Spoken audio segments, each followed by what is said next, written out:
Selamat datang di channel Puskesmas Paripurna. Kali ini kita akan membahas tentang hubungan antara instrumen akreditasi dokter praktek mandiri dan klinik. Untuk standar seperti di bawah ini. Pengkajian. Standar 2.2. Pengkajian. Kajian medis dilakukan secara paripurna untuk mendukung rencana dan pelaksanaan pelayanan. Kriteria 2.2.1. Proses kajian medis dilakukan secara paripurna, mencakup berbagai kebutuhan dan harapan pasien, keluarga. Elemen penilaian. 1. Terdapat prosedur kajian medis untuk mengidentifikasi berbagai kebutuhan dan harapan pasien dan keluarga pasien. 2. Proses kajian dilakukan oleh dokter yang kompeten untuk melakukan kajian. 3. Pemeriksaan dan diagnosis mengacu pada standar profesi dan standar asuhan. 4. Prosedur kajian menjamin tidak terjadi pengulangan yang tidak perlu. Kriteria 2.2.2. Hasil kajian dicatat dalam catatan medis dan mudah diakses oleh dokter yang bertanggung jawab terhadap pelayanan pasien. Elemen penilaian. 1. Dilakukan identifikasi informasi apa saja dibutuhkan dalam pengkajian dan harus dicatat dalam rekam medis.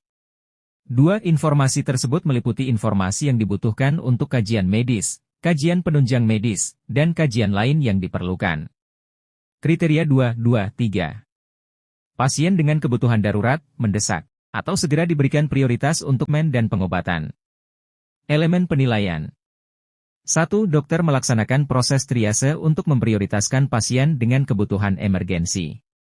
2. Pasien diprioritaskan atas dasar urgensi kebutuhan. 3. Pasien emergensi diperiksa dan dibuat stabil terlebih dahulu sesuai kemampuan merujuk ke pelayanan yang mempunyai kemampuan lebih tinggi. Kriteria 2.2.4. Dokter melakukan kajian awal untuk menetapkan diagnosis medis dan diagnosis keperawatan. Elemen penilaian. 1. Kajian dilakukan oleh tenaga kesehatan yang profesional dan kompeten. 2. Dia tim kesehatan antar profesi yang profesional untuk melakukan kajian jika diperlukan penanganan secara tim. 3. Terdapat kejelasan proses pendelegasian wewenang secara tertulis kepada petugas yang diberi kewenangan, apabila pelayanan tidak dilakukan oleh tenaga kesehatan profesional yang memenuhi persyaratan. 4. Petugas di kewenangan tersebut telah mengikuti pelatihan yang dipersyaratkan. Kriteria 2.2.5. Terdapat peralatan dan tempat yang memadai untuk melakukan kajian awal pasien. Elemen penilaian. 1. Tersedia peralatan dan tempat pemeriksaan yang memadai untuk melakukan pengkajian awal pasien secara paripurna. 2. Ada jaminan kualitas terhadap peralatan di tempat pelayanan. 3. Peralatan dan sarana pelayanan yang digunakan menjamin keamanan pasien dan petugas. Berikut akan dijelaskan persamaan atau hubungannya dengan instrumen akreditasi klinik. 4. Standar 3, 4 pengkajian pasien, PKP 4. Maksud dan tujuan. Proses kajian pasien menentukan efektivitas asuhan yang akan dilakukan. Ketika pasien diterima di klinik untuk memperoleh pelayanan klinis perlu dilakukan kajian awal oleh tenaga medis, keperawatan, kebidanan dan tenaga pesuhan lainnya. Isi minimal kajian awal. 1. Status fisik. 2. Psikososial spiritual. 3. Riwayat kesehatan pasien. 4. Riwayat penggunaan obat. Dan 5. Screening gizi pasien. Kajian ulang berisikan perkembangan pasien dan dievaluasi secara berkala dengan form catatan perkembangan pasien terintegrasi, CPPT. Elemen penilaian. Kelengkapan bukti.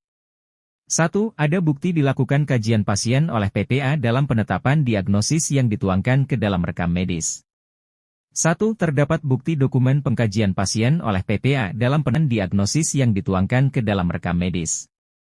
2. Melaksanakan observasi pengkajian pasien oleh PPA.